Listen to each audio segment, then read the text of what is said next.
নমস্কাৰ বন্ধু বান্ধৱীসকল পুনৰ এবাৰ সকলোকে স্বাগতম জনাইছোঁ আন এটি জব ইনফৰ্মেটিভ ভিডিঅ'লৈ।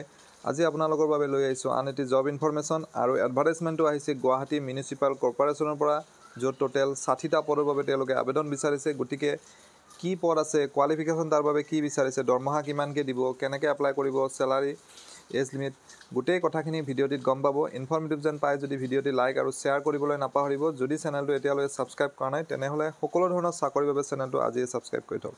এইখন অফিচিয়েল এডভাৰটাইজমেণ্টখন আপোনালোকে চাগে স্ক্ৰীনত দেখিছে।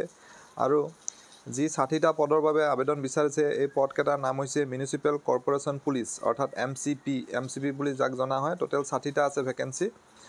আৰু ইয়াত আপোনালোকে স্ক্ৰীনত দেখিছে এইটো details of vacancies. Total vacancy 60 post আৰু পোষ্টটোৰ নাম হৈছে মিউনিচিপেল কৰ্পৰেশ্যন পুলিচ।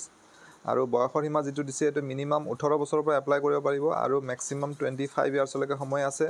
কোৱালিফিকেশ্যন কেৱল হায়াৰ ছেকেণ্ডাৰী বিচাৰিছে। যিসকলে হায়াৰ ছেকেণ্ডাৰী পাছ কৰিছে তেওঁলোকে এপ্লাই কৰিব পাৰিব।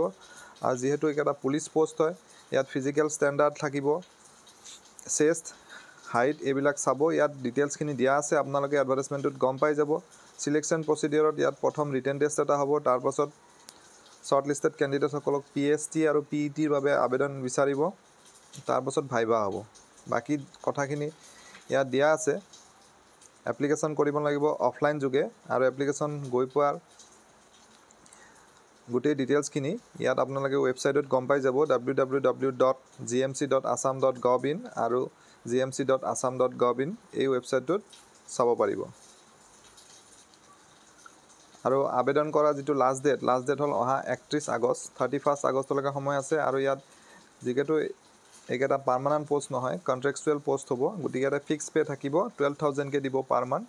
গতিকে যিসকলে ইণ্টাৰেষ্টেড হয় এই পোষ্টকেইটাৰ বাবে তথা এলিজিবল হয়, তেওঁলোকে অফলাইন যোগে আবেদন কৰিব পাৰিব।